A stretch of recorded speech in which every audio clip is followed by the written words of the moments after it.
economist. Richard DeKaser joins us now. He's the deputy chief economist at the Parthenon Group. He joins us from Boston. Live here on the floor with me as well is my colleague Dominic, too, from our markets desk. Absolutely. In what was thought to be, Richard, a big day for the markets, a big step forward possibly in terms of visibility as to support for the economy. What did you receive from that speech from Ben Bernanke today? Well, I think he started off very clearly. He described himself as an optimist. This is not what the markets were expecting. I was scratching my head on Monday when they seemed to price in news of Fed imminent easing, and he simply set the record straight.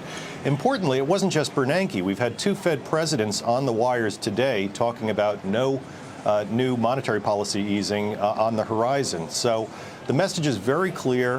The economy is struggling, but the need for near-term fiscal monetary stimulus just isn't there.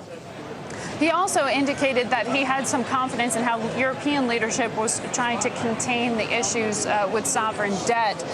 Do you have the same level of conviction he appears to? Well, I do. He made a number of points that were important regarding the financial crisis in Europe, though he didn't call it that, of course, as well as here in the United States, and in particular, weighed in very, very positively with respect to the need to manage this balance between long-term fiscal constraint here in the U.S. and short-term fiscal support for the struggling economic recovery. A big boost to the grand bargain kind of concept that is going to be winding out over the next couple of months as we head toward the November 23 deadline for a new debt ceiling legislation. Yeah.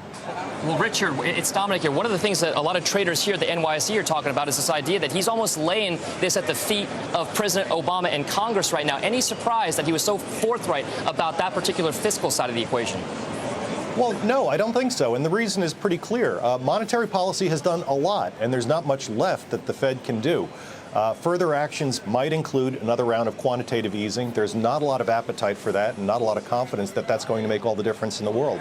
I think the Fed is really looking for others to step up, take more responsibility for the economic recovery, and for good reason. They're running out of ammo. So in his remarks, we saw persuasive comments that others needed to step up to the task, I think by taking some of the burden off the Fed itself. We've been deciphering just what it is that Big Ben did or did not say today, Richard, and he did say right at the get-go of this speech, the growth fundamentals of the U.S.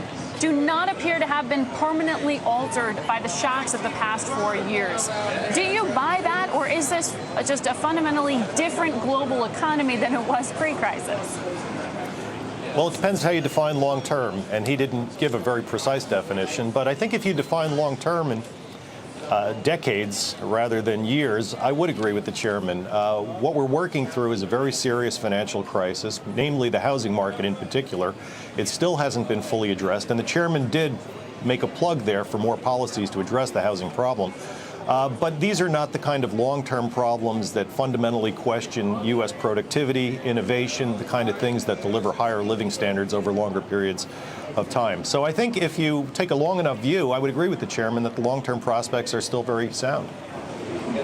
Well, he's also, Dom kept making the point about pushing perhaps the onus towards Washington a little bit more, away from his own office towards that of the president and Congress. Right. But when it comes to setting the stage for the job speech on September 5th, and perhaps more importantly, either the revenue changes or the entitlement cuts that are going to have to happen towards the end of the year, how does this change that conversation about what the super committee can and cannot do? He weighed in. The Fed chairman doesn't drive fiscal policy, but his opinions do count. And he weighed in very, very specifically here.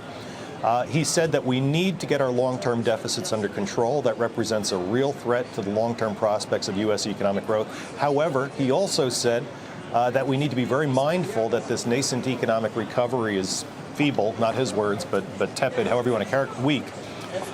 And that these policymakers must be very mindful not to do things which could cut that short. In very short, what he's saying is he supports a trade-off, providing short-term stimulus, long-term restraint that weighs to many people's advantage.